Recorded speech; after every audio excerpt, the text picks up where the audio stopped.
আজকে আমি ভয়ানক একটা ব্যাপার নিয়ে বক্তব্য শুরু করতে চাই। আমাদের ধর্ম হলো সত্য ধর্ম, আর সত্য সুখবর যেমন প্রদান করে তেমনি সাবধান বাণীও প্রদান করে। আমাদের সকল নবী রাসূলদের, বিশেষত রাসূলুল্লাহ সাল্লাল্লাহু আলাইহি সাল্লামকে আল্লাহ আজ্জা ওয়া জাল্লা বর্ণনা করেছেন মুবাশশিরান ওয়া নাযীরান, সুসংবাদদাতা ও সতর্ককারী। যদি কেউ শুধু সুসংবাদ প্রদান করেন তাহলে সে সাবধান বাণীর কথা ভুলে যাবে, আর যদি শুধু সতর্ক করতে থাকেন তাহলে সে এতই হতাশ হয়ে পড়ে যে মনে করে ভালো খবর বলতে আসলে কিছু নেই। বুঝতে পারলেন? আমি চেষ্টা করেছি এই ভারসাম্য রক্ষা করার। যেহেতু এই মাসটি প্রত্যাশার মাস, তাই আমি সুসংবাদের উপর একটু বেশি জোর দিয়েছি। আল্লাহ আজ্জা জাল্লার প্রতি আমাদের আশা এবং ভালোবাসা বৃদ্ধি করার চেষ্টা করেছি, কিন্তু এই একই সময়ে এর মাঝে একটা ভারসাম্য থাকতে হবে।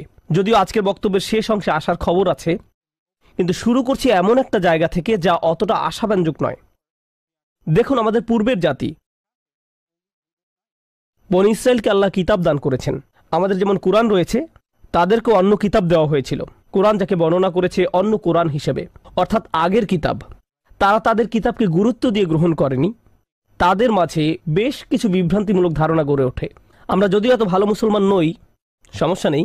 আল্লাহ যদি আমাদের দোজখে ফেলেনও, সবচেয়ে খারাপ পরিস্থিতিতে আল্লাহ যদি আমাদের জাহান্নামে ফেলেনও, এটা হবে সাপ্তাহিক ছুটির মতো, কয়েকদিন মাত্র। কারণ তিনি আমাদের এতই ভালোবাসেন যে মুসলমানরা শেষমেশ তো জান্নাতে যাবেই। তাই আমরা যদিও জাহান্নামে যাই, সেটা হবে অল্প কিছু দিনের জন্য, সমস্যা নেই।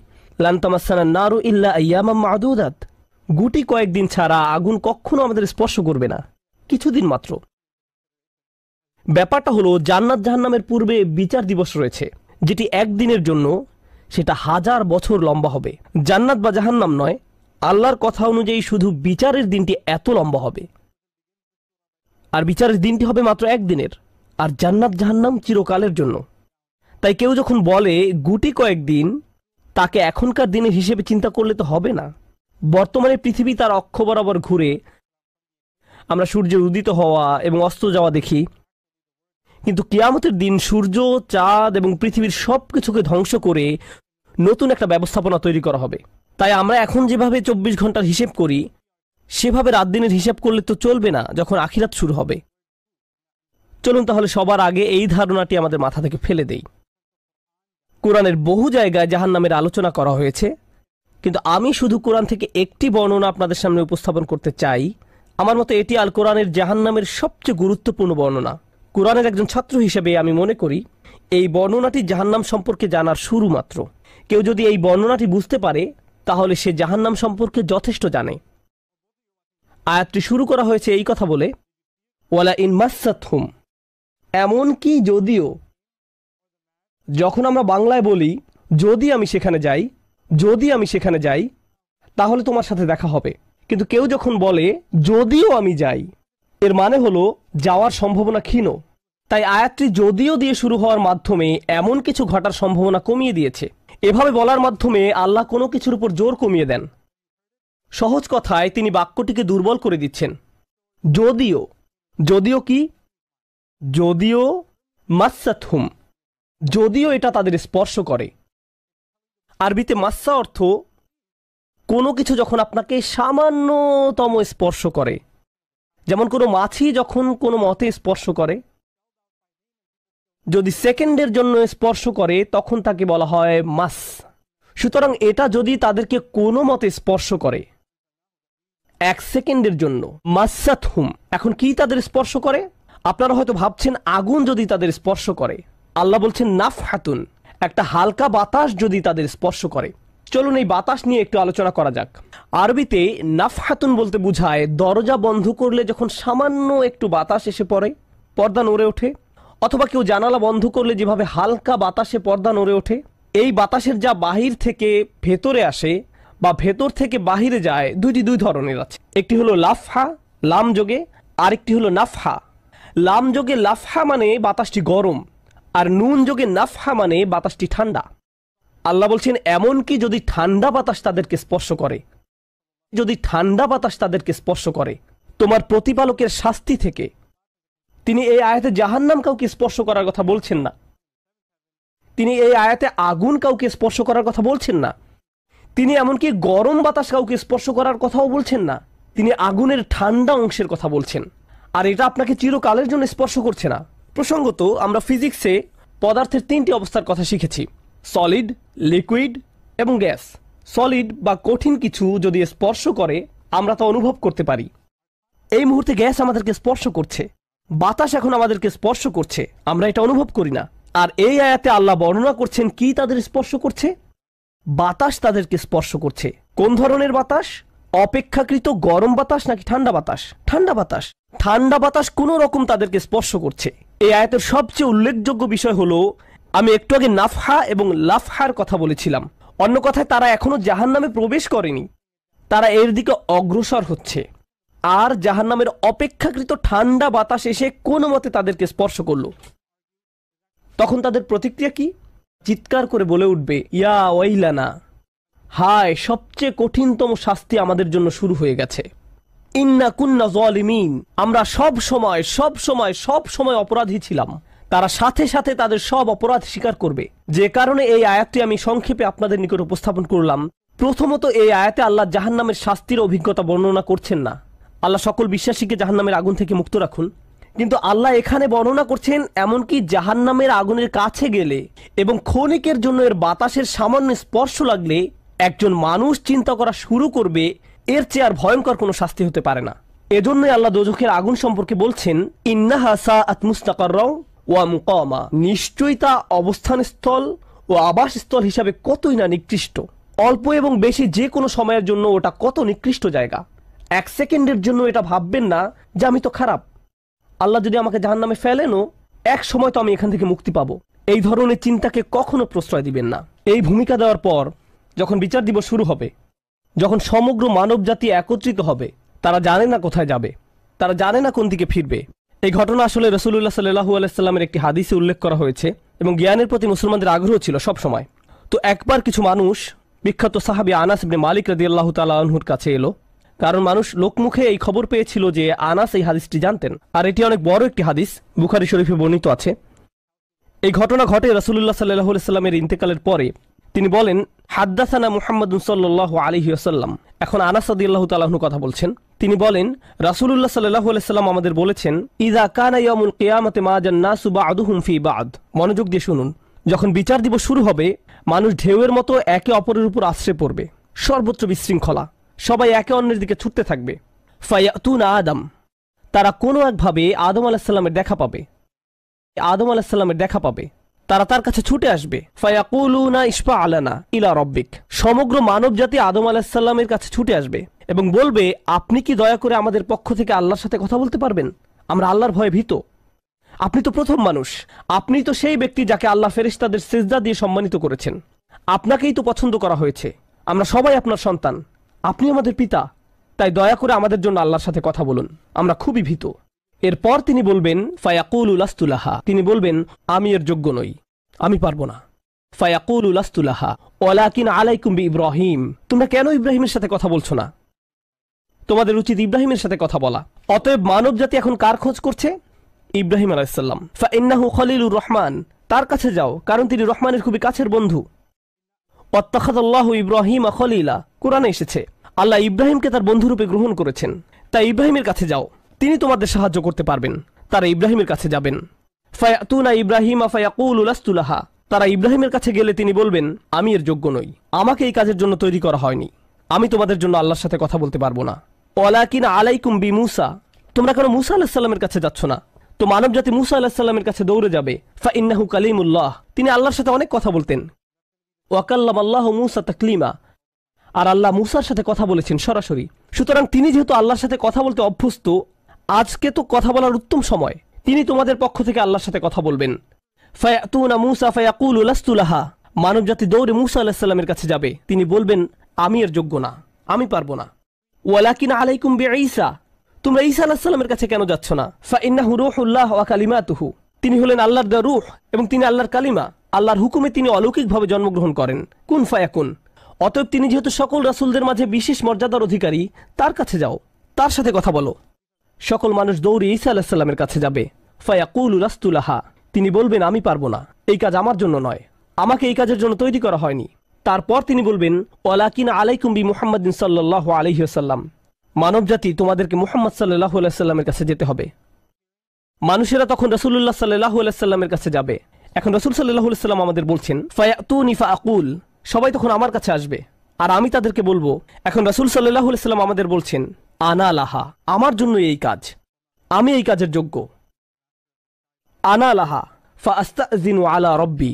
প্রসঙ্গত আমি আপনাদেরকে আরো বলার পূর্বে বিচার দিনের একটা দৃশ্য হলো, আল্লাহ বলেন, ইয়াউমা ইয়াকুমুর রূহু ওয়াল মালাইকাতু সাফফান লা ইয়াতাকাল্লামুনা ইল্লা মান আযিনা লাহুর রহমান ওয়া ক্বালা সাওয়াবা। যেদিন রূহ ও ফেরেশতাগণ সারিবদ্ধভাবে দাঁড়াবে, এমন এক সময় থাকবে যখন কেউ কথা বলতে পারবে না। এমন এক ধরনের নীরবতা, এমন নীরবতা বিরাজ করবে যার কথা মানবজাতি কোনোদিন শোনেনি। এমন ধরনের নীরবতার অস্তিত্ব কখনো কোনোদিন ছিল না। সেই রকম পিনপতন নীরবতায় আল্লাহ বলেন, লা ইয়াতাকাল্লামুন, কেউ কথা বলতে পারবে না, ইল্লা মান আযিনা লাহুর রহমান, দয়াময় আল্লাহ যাকে অনুমতি দিবেন সে ব্যতীত। আর তিনি হলেন মুহাম্মদুর রাসূলুল্লাহ সাল্লাল্লাহু আলাইহি সাল্লাম। তিনি এমন সময়ে আল্লাহর কাছে আসবেন যখন সৃষ্টির কারো একটি শব্দ করারও অনুমতি থাকবে না, সৃষ্টির কারো কোনো আওয়াজ শোনা যাবে না। তিনি আল্লাহর সামনে এসে আল্লাহর কাছে কথা বলার অনুমতি চাইবেন। ফায়ুযানু লি, তিনি বলেন আমাকে কথা বলার অনুমতি দেওয়া হবে। ওয়ায়ুলহিমুনি মাহামিদা আহমাদাহু বিহা লা ইয়াহদুরুনিল আন, সেই দিন আল্লাহ আমাকে স্পেশাল একটি দোয়ার মাধ্যমে তার প্রশংসা, তার কৃতজ্ঞতা করা শেখাবেন, যেটি বিচার দিবসে আমাকে দেওয়া হবে, যা এর পূর্বে কাউকে দেওয়া হয়নি, কোনো সৃষ্টিকে দেওয়া হয়নি। এক স্পেশাল ওয়াহি রাসূলুল্লাহ সাল্লাল্লাহু আলাইহি সাল্লামকে দেওয়া হবে বিচার দিবসে, যা কোনো সৃষ্টিকে দেওয়া হয়নি। আর তিনি সেই দিন সে স্পেশাল উপায়ে আল্লাহর প্রশংসা করবেন, লা ইয়াহদুরুনিল আন, আর সেই ওহী এখনো আমার কাছে আসেনি, সেই দোয়া এখনো আমি জানি না। ফা আহমাদাহু বিতিলকাল মাহামিদ, তারপর আমি আল্লাহর দেওয়া সেই স্পেশাল বাক্যগুলোর মাধ্যমে আল্লাহর প্রশংসা করব। ওয়া আখিরু লাহু সাজিদান, আমি সেই বাক্যগুলো উচ্চারণ করার পর আল্লাহর সমীপে সিজদায় অবনত হব। কিয়ামতের দিনের দৃশ্যপটে রাসূলুল্লাহ সাল্লাল্লাহু আলাইহি সাল্লাম এমন জায়গায় থাকবেন, এই অবস্থাকে বলা হয় মাকাম মাহমুদা, একটা স্টেশন, অথবা বলতে পারেন এমন একটা স্টেজ যা প্রশংসিত, আর মানবজাতি সেটা প্রত্যক্ষ করবে। আমরা সবাই এটা দেখতে পাবো। আমরা সবাই তখন নিশ্চুপ থাকব, আর তিনি সিজদায় পড়ে যাবেন। তিনি যখন সিজদায় পড়ে যাবেন তখন আল্লাহ আজ্জা ওয়া জাল্লা তার সাথে কথা বলবেন। এতক্ষণ তিনি আল্লাহর সাথে কথা বলছিলেন, এখন আল্লাহ আজ্জা ওয়া জাল্লা তার সাথে কথা বলবেন। তিনি কি বলবেন? ইয়া মুহাম্মদ ইরফা রাসাকা, তিনি বলবেন মুহাম্মদ তোমার মাথা উত্তোলন করো। ওয়াকুল, বলো, ইউসমা আলাকা, তোমার কথা শোনা হবে। শুধু যে আল্লাহ তার কথা শুনবেন তা নয়, বরং বিচার দিনে উপস্থিত সবাই তার কথা শুনতে পাবে। ইউসমা আলাক, তারপর আল্লাহ বলেন, ওয়াসাল তুতা, চাও তোমাকে দেওয়া হবে, তুমি যা চাও দেওয়া হবে। কিয়ামতের দিন আল্লাহর একটি সৃষ্টি কেমন পজিশনে থাকলে আমরা সবাই যখন আল্লাহর নিকট ভিক্ষা চাচ্ছি, আতমিম লানা নূরানা ওয়াগফির লানা, হে আমাদের পালনকর্তা, আমাদের নূরকে পূর্ণ করে দিন এবং আমাদেরকে ক্ষমা করুন, এই কথা বলে আমরা আল্লাহ আজ্জা ওয়া জাল্লার কাছে কাকুতি মিনতি করতে থাকব। আর এখানে আল্লাহ তার এই সৃষ্টিকে বলছেন, তুমি চাও, তুমি যা চাও আমি দিব, সাল তুতা। এই হলো আমাদের রাসূল সাল্লাল্লাহু আলাইহি সাল্লাম। তারপর আল্লাহ বলবেন, ওয়াশফা, তুমি যদি কারো পক্ষ থেকে কথা বলতে চাও, তুমি যদি কারো ব্যাপারে সুপারিশ করতে চাও, যাও সুপারিশ করো। তুশাফা, আমি তোমাকে অন্য মানুষদের পক্ষ হয়ে কথা বলার অধিকার দিলাম। তুশাফা, এই গ্যারান্টি আল্লাহ তার রাসূল সাল্লাল্লাহু আলাইহি সাল্লামকে দিয়েছেন। ফাকুলু ইয়া রব, তখন আমি বলবো ইয়া রব, উম্মতি উম্মতি, তিনি সর্বসাকুল্যে এই কথা বলবেন, এটাই তার সম্পূর্ণ বাক্য, আমার উম্মাহ আমার উম্মাহ, আমার মানুষ আমার মানুষ। কিয়ামতের দিন সবাই বলবে, নাফসি নাফসি, আমি নিজে আমি নিজে আমি নিজে। আল্লাহর নবীরা যারা মানুষকে আল্লাহর দ্বীনে আনার জন্য দিবারাত্রি পরিশ্রম করে গিয়েছেন, যেমন ইব্রাহিম আলাইহিস সালাম, যার এই দুনিয়ায় থাকাকালীন সময়ে শুধু একটাই উদ্বেগ ছিল মানুষের মুক্তি, বিচারের দিনে তিনি বলবেন, না, যাও অন্য কোথায় যাও, যাও মুসার সাথে কথা বলো। মুসা আলাইহিস সালাম, যিনি বনি ইসরাইল নিয়ে চিন্তিত ছিলেন, তিনি বলবেন, না, যাও ঈসার সাথে গিয়ে কথা বলো। আর আমাদের রাসূল সাল্লাল্লাহু আলাইহি সাল্লাম বলবেন, প্রসঙ্গত কোরআনে কিয়ামত দিবসের যে ভয়াবহতার কথা বর্ণনা করা হয়েছে তা একবার চিন্তা করে দেখুন। ইয়াউমা তারাউনাহা তাযহালু কুল্লু মুরদিআতিন আম্মা আরদাআত, প্রত্যেক মা যে তার বাচ্চাকে দুধ খাওয়াচ্ছে তার বাচ্চাকে ফেলে দিবে যেন সে কিছুই না। ইয়াফিরুল মারউ মিন আখিহি ওয়া উম্মিহি ওয়া আবিহি, সেদিন মানুষ তার ভাইয়ের কাছ থেকে পালাবে, মায়ের কাছ থেকে পালাবে, বাবার কাছ থেকে পালাবে। ওয়া সাহিবাতিহি ওয়া বানিহি, তার স্ত্রীর কাছ থেকে পালাবে, ছেলেমেয়ের কাছ থেকে পালাবে। আপনাদের কেউ কেউ হয়তো ইতিমধ্যে স্ত্রীর কাছ থেকে পালিয়ে বেড়ান, তাই আপনাদের কাছে হয়তো এটা অতটা ভীতিপ্রদ নয়। এই আয়াত হয়তো আপনার জন্য ভয়ের নয়। কেউ কেউ ভাবছে অবশেষে। যাই হোক, সমস্ত গুরুত্বের সাথে সেই দিন সবাই কাকে নিয়ে উদ্বিগ্ন থাকবে? নিজেকে নিয়ে। প্রকৃতপক্ষে সেদিন প্রত্যেক ব্যক্তি বলবে, অমান ফিল আরদি জামিআ সুম্মা ইউনজিহ, সবাইকে জাহান্নামে নিয়ে যান এবং বিনিময়ে আমাকে জান্নাতে প্রবেশ করতে দিন। এটাও কোরআনে এসেছে। মানুষ সেদিন এমন মরিয়া হয়ে উঠবে, সেদিন একজন মানুষ আল্লাহর সাথে কথা বলবেন, আর প্রথম যে শব্দগুলো তার মুখ থেকে উচ্চারিত হবে তা হলো উম্মতি উম্মতি। আপনার জন্য আপনার রাসূলের ভালোবাসা এমনই প্রগাঢ় সাল্লাল্লাহু আলাইহি সাল্লাম। আমার উম্মাহ, আমার উম্মাহ। যদি আমরা তাকে ভালোবেসে থাকি, তাহলে যেই উম্মতের জন্য আল্লাহ রাসূলের এত ভালোবাসা, সেই উম্মতের জন্য আমাদের অন্তরে কিভাবে এত ঘৃণার বাস হয়? কিভাবে সম্ভব এটা? কিভাবে আমাদের পরস্পরের প্রতি এত ক্রোধ, বিচার, সমালোচনা, বিভক্তি, বিদ্বেষ, অনুমান, অহংকার? আর এই মানুষগুলো দাবি করে তারা রাসূলুল্লাহ সাল্লাল্লাহু আলাইহি সাল্লামকে ভালোবাসে। এইসব তুচ্ছ বিষয় ভুলে যেতে এই ভালোবাসা কি যথেষ্ট নয়? আমাদের কোন পার্থক্যগুলো এর চেয়ে বড়? তো যখন রাসূলুল্লাহ সাল্লাল্লাহু আলাইহি সাল্লাম বলবেন উম্মতি উম্মতি, আল্লাহ সুবহানাহু ওয়া তাআলা বলবেন ফায়াকুলু ইনতালিক ফাআখরিজ মিনহা মান কানা ফি কলবিহি মিসকালা শাইরাতিন মিন ঈমান। মনোযোগ দিয়ে শুনুন, যাও এখান থেকে বের করে নাও যাদের অন্তরে ঈমান আছে, এমনকি এখানে শারিয়া মানে বার্লি দানা, যা সামান্য একটু লম্বা হয়, যাদের অন্তরে এতটুকু পরিমাণ ঈমানও আছে, যে কোনো ঈমান যদি তাদের অন্তরে থেকে থাকে, তাহলে তাদেরকে বের করে নাও। আপনি এগিয়ে যান এবং বের করে নিন। দৃশ্যপটটি কল্পনা করুন। রাসূলুল্লাহ সাল্লাল্লাহু আলাইহি সাল্লাম মানুষকে রাখছেন, যাও যাও যাও, তিনি তাদেরকে সরিয়ে নিচ্ছেন। কিছু মানুষকে নিয়ে যাওয়ার পর ফেরেশতারা থামিয়ে দিলেন, কারণ কারো কারো ঈমান এর চেয়েও ছোট। সামান্য পরিমাণ ঈমান বলতে আসলে কি বোঝায়? কেউ একজন হারাম কোনো কাজে যুক্ত ছিল, সে ভয়ানক কিছু একটা করছিল, কাজটা করে ফেলার পর তার মনে অনুশোচনা জাগ্রত হলো, তার ভেতর থেকে কিছু একটা বলছে এটা খারাপ কাজ, আমার এটা করা উচিত নয়, আল্লাহ আমাকে এটা সম্পর্কে জিজ্ঞাসা করবেন। তারপর কোনো একভাবে তার এই চিন্তাটাকে সে দমিয়ে দিল, থাক এখন চিন্তা করার দরকার নেই। কিন্তু পরবর্তীতে সে আল্লাহর কাছে দোয়া করে বলল, ইয়া আল্লাহ, আমি জানি না কিভাবে এই কুঅভ্যাস থেকে বাঁচব, আমাকে এর থেকে মুক্তি দিন। আমি চাই না এটা আমার জীবনে আর ঘটুক, কিন্তু তবু আমি এটাতে আটকা পড়ে আছি। অতি ক্ষুদ্র ঈমান তার ভেতর থেকে চিৎকার করছে, অন্য কেউ এটা শুনতে পারছে না, তার অন্তর এটা শুনছে। আর আল্লাহ আজ্জা জাল্লা বলছেন, তারা যদি এতটুকু ঈমানও দেখাতে পারে, আপনি এগিয়ে যান, তাদেরকে বের করে নিয়ে আসুন। আপনি তাদেরকে বের করে নিয়ে আসুন। আর তিনি যখন এভাবে মানুষদেরকে বের করে নিয়ে আসবেন, তখন ফেরেশতারা একসময় থামিয়ে দিবেন, কারণ অনেক মানুষের অন্তরে এতটুকু ঈমানও নেই, সামান্য অনুতাপটুকু তাদের অন্তরে ছিল না। থামিয়ে দিবেন, ফাআনতালিক ফাফআল, আমি গিয়ে এমনই করব, সুম্মা আউদ, তারপর আমি ফিরে আসব। অর্থাৎ ফেরেশতারা থামিয়ে দিবে, আর অন্য মানুষেরা সেখানে কাঁদতে থাকবে, আমাদের কি হবে, আমাদের কি হবে। তারপর রাসূলুল্লাহ সাল্লাল্লাহু আলাইহি সাল্লাম ফেরত আসবেন, ফাআহমাদাহু বিতিলকাল মাহামিদ, অতঃপর আমি পুনরায় সেসব প্রশংসা বাক্য দ্বারা আল্লাহর প্রশংসা করব।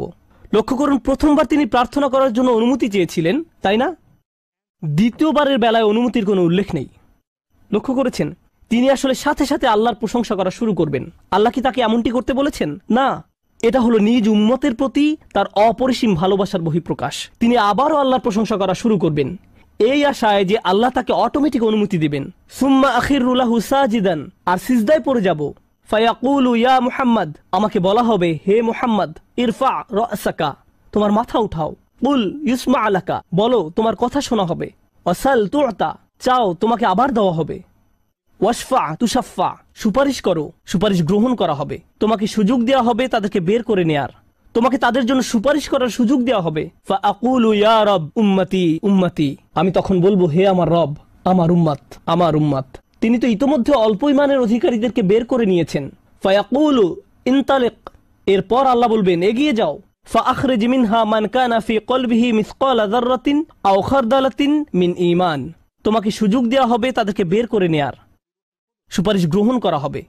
যাদের অন্তরে এক বিন্দু পরিমাণ ঈমান আছে, বালির দানা নয়, বালির দানা তো এতটুকু লম্বা, বরং বিন্দু পরিমাণ। খারদালা মানে সরিষার দানা, অতি ক্ষুদ্র বিন্দুর মতো। আর যখন আল্লাহ বলছেন এর ওজনের মতো, বর্তমানে আমাদের কাছে ডিজিটাল ওজন মাপার যন্ত্র আছে, আগের দিনে পাল্লা ছিল, তাই আপনি যখন এক মুষ্টি চাল এক পাল্লায় রাখতেন, সেটা হয়তো তেমন একটা ঝুঁকতো না।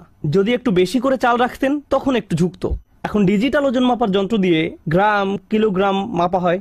এমনকি সামান্য কয়েক দানা রাখলেও যন্ত্রের স্ক্রিনে ভেসে উঠে 0.001 গ্রাম। এখন শুধু একটি চাল রেখে দেখুন, বা একটি সরিষার দানা রেখে দেখুন, স্ক্রিনে কিছু ভেসে উঠে কিনা? কিছুই হয় না, কিছুই হয় না। আর আল্লাহ বলছেন, আমি তোমার সুপারিশের কারণে, রাসূলুল্লাহ সাল্লাল্লাহু আলাইহি সাল্লামের দোয়ার কারণে এমন মানুষদেরকেও মুক্তি দিব যাদের ঈমান এমনকি এই দুনিয়ায়ও মাপা যায় না, এই দুনিয়ায়ও মাপা যায় না। প্রসঙ্গত আপনি যদি একটি দানা খান বুঝতে পারবেন যে কিছু খেয়েছেন, আপনি এমনকি বুঝতেও পারবেন না। এটা হলো এমন ধরনের ঈমান যার আছে এটা সে নিজেও ভালোভাবে বুঝতে পারে না, এমনকি তারা নিজেরাও ঠিকমতো বুঝে উঠতে পারে না যে ঈমান আছে, আর অন্যরা কিভাবে বুঝবে। আর কেউ যদি একটি দানা আহার করে এটা তাদের পুষ্টি সাধনে তেমন কোনো ভূমিকা রাখতে পারে না, এটা শরীরের জন্য যথেষ্ট পরিমাণের খাবার নয়। ঠিক তেমনি যার সরিষার দানা পরিমাণ ঈমান ছিল, সেই ঈমানও একটি ভালো জীবন অতিবাহিত করার জন্য তা যথেষ্ট ছিল না, কিন্তু তাদের অন্তরের কোনো এক জায়গায় একটি ঈমানের বাস ছিল। আল্লাহ বলছেন, তুমি এমন যাদেরকে পাও তাদেরকেও বের করে নিয়ে আসো। ফাখরিজহু ফাআনতালিক, আমি যাব এবং তাই করব। আর এটা বিশাল এক জনগোষ্ঠী যারা আল্লাহর কাছ থেকে দূরে সরেছিল, তাদের ভেতরে একেবারে ক্ষুদ্র কিছু ঈমান ছিল। এরপর তো আর কিছু নেই মনে হচ্ছে, ঘটনা শেষ। কিন্তু রাসূলুল্লাহ সাল্লাল্লাহু আলাইহি সাল্লাম এখানেই থেমে যাননি। ফাআহমাদাহু বিতিলকাল মাহামিদ সুম্মা আখিরু লাহু সাজিদান, তিনি এখানেই থেমে যাননি, তিনি আবারও ফিরে যাবেন এবং আমি সেসব প্রশংসা বাক্য দিয়ে আল্লাহর প্রশংসা করব এবং আবারও সিজদায় পড়ে যাব। ফায়াকুলু ইয়া মুহাম্মদ ইরফা রাসাকা, আমাকে বলা হবে হে মুহাম্মদ মাথা উঠাও। ওয়াকুল ইসমা আলাকা, বলো তোমার কথা শোনা হবে। ওয়াসাল তুতা, চাও দেয়া হবে।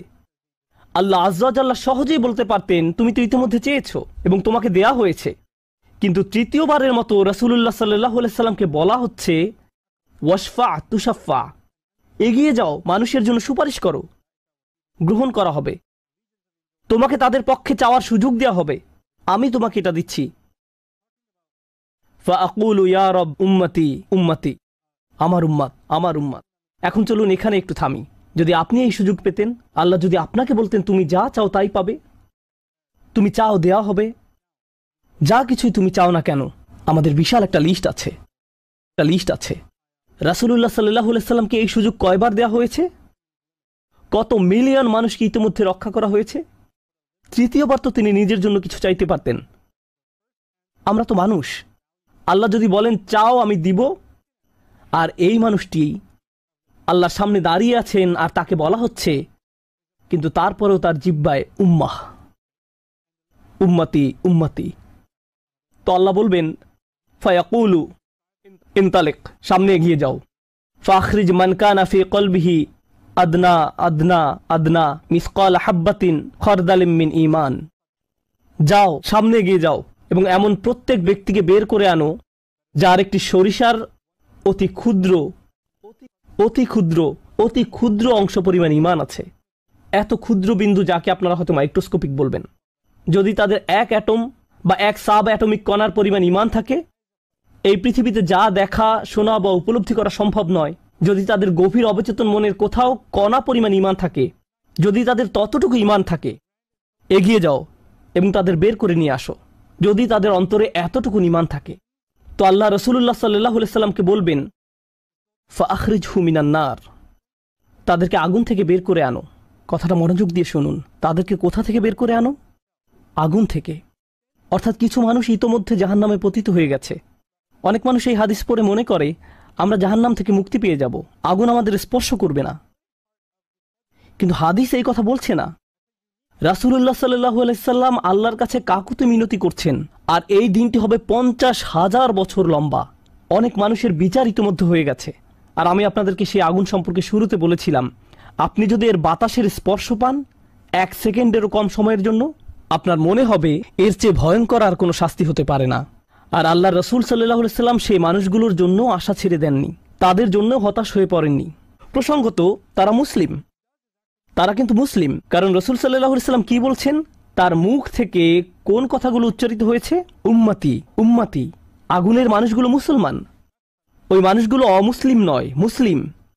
তো রাসূল সাল্লাল্লাহু আলাইহি সাল্লাম বলেন ফাআনতালিকু ফাআফআল, আমি যাব এবং সেটাই করব। প্রসঙ্গত রাসূলুল্লাহ সাল্লাল্লাহু আলাইহি সাল্লামের এই কথার সাথে হাদিসের সমাপ্তি হলো। আনাস ইবনে মালিক রাদিয়াল্লাহু তাআলা আনহু তার কাছে আসা লোকদেরকে এতটুকু বর্ণনা করলেন। ফাকুলতু লিবাদি আসহাবিনা, হযরত আনাসের কাছে হাদিস শিখতে আসা একজন বলল, আমি আমার কিছু সঙ্গীকে বললাম, লাউ মারারনা বিল হাসান ওয়া হুয়া মুতাওয়ারিন ফি মানজিলি আবি খলিফা, চলো আমরা হাসান বসরির কাছে যাই। আমরা হাদিসটি আনাসের কাছ থেকে শুনেছি, কিন্তু আমরা জানি এই হাদিসটি হাসানও জানেন, চলো আমরা তার কাছে যাই। প্রসঙ্গত আনাস রাদিয়াল্লাহু তাআলা আনহুর তখন অনেক বয়স হয়ে গিয়েছিল এই হাদিসে কতবার রাসূল সাল্লাল্লাহু আলাইহি সাল্লাম আল্লাহর কাছে গেলেন? 3 বার। রাসূলুল্লাহ সাল্লাল্লাহু আলাইহি সাল্লাম ইন্তেকাল করেছেন বহু বছর আগে। আমরা জেনেছি এই হাদিস হাসান বসরিও জানেন। তারা আগে কখনো এই ধরনের কথা শুনেনি। খুবই আশ্চর্যজনক কথা। এজন্য তারা ব্যাপারটা যাচাই করতে চাচ্ছিলেন যে দেখা যাক হাসান বসরিও একই হাদিস বর্ণনা করেন কিনা।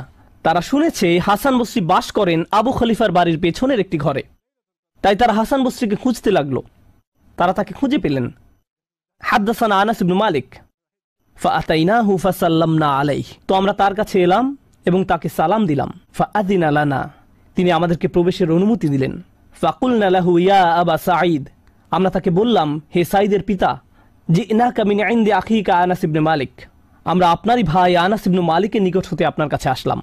ফালাম নারা মিসলা মা হাদ্দাসানা ফি শাফাআত, শাফাআত বিষয়ে তিনি যেমন বর্ণনা দিয়েছেন তেমনটা বর্ণনা করতে আমরা আর কাউকে দেখিনি।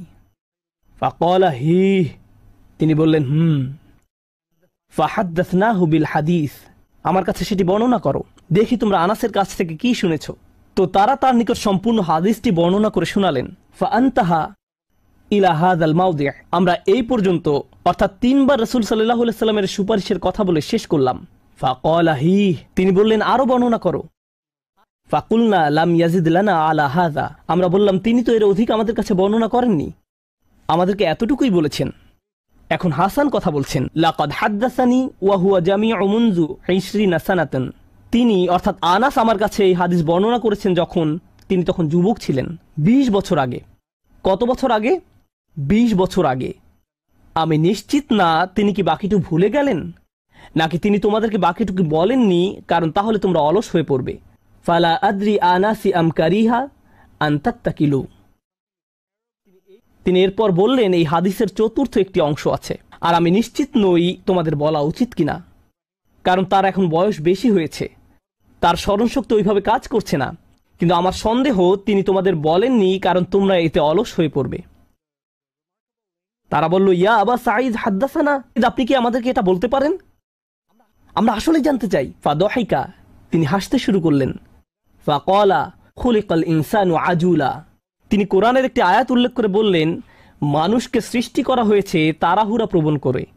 মা যাকারতুহু ইল্লা ওয়া আনা আদরি আন উহাদ্দিসুকুম হাদ্দাসানি কামা হাদ্দাসাকুম বিহি, আমি তো বর্ণনার উদ্দেশ্যেই তোমাদের কাছে বিষয়টি উল্লেখ করলাম। তিনি তাদেরকে উৎসুক করে তুলেছিলেন, আমি তোমাদেরকে বলবো তিনি তোমাদের নিকট যা বলেছেন তা সত্য। হাসান আরো বলেন, রাসূলুল্লাহ সাল্লাল্লাহু আলাইহি সাল্লাম বলেন, এরপর আমি চতুর্থবারের মতো ফিরে আসব। ফাআহমাদাহু বিতিলকাল মাহামিদ, এবং সেসব প্রশংসা বাক্য দিয়ে আল্লাহর প্রশংসা করব, যে বাক্যগুলো আল্লাহ আমাকে দিয়েছেন, যা অন্য কোন সৃষ্টিকে এর পূর্বে দেয়া হয়নি, এবং সিজদায় পড়ে যাব। সুম্মা আখিরু লাহু সাজিদান, তখন বলা হবে, ফায়ুকালু ইয়া মুহাম্মদ ইরফা রাসাকা, হে মুহাম্মদ মাথা উঠাও। ওয়াকুল ইউসমা, বলো তোমার কথা শোনা হবে। ওয়াসাল তুতা, চাও দেয়া হবে। ওয়াশফা তুশাফা, শাফায়াত করো গ্রহণ করা হবে। এই সময়ে এসে এতটুকুর চেয়ে ছোট ঈমানও আর অবশিষ্ট নেই। সকল সম্ভাব্য ঈমানওয়ালাদের মুক্তি হয়ে গেছে। আদনা আদনা আদনা মিসকাল হাব্বা, সবাই মুক্তি পেয়ে গেছে। ফাআকুলু ইয়া রব ইযান লি ফি মান ক্বালা লা ইলাহা ইল্লাল্লাহ। এখন রাসূলুল্লাহ সাল্লাল্লাহু আলাইহি সাল্লাম বলেননি উম্মতি, এইবার তিনি উম্মতি বলেননি, তিনি বলছেন, হে আমার প্রতিপালক, আমাদেরকে তাদের সম্পর্কে শাফায়াত করার অনুমতি দান করুন যারা বলেছে লা ইলাহা ইল্লাল্লাহ। যে এমনকি এই কথা বলেছে, আচ্ছা ঠিক আছে, আমার মনে হয় একজন সৃষ্টিকর্তা আছেন। একটি কলেজ ক্যাম্পাসে হয়তো একদল ছাত্র মুসলিম ছাত্রদের সাথে আলোচনা করছে, তখন একজন বলল, আচ্ছা ঠিক আছে, দার্শনিক দৃষ্টিকোণ থেকে মেনে নিলাম একজন ঈশ্বর রয়েছেন, ঠিক আছে আমি মানলাম যে একজন ঈশ্বর আছেন। আমি বলছি না যে আমি মুসলিম, যদি উপাসনা করতেই হয় তাহলে শুধু এক ঈশ্বরের উপাসনা করতে হবে।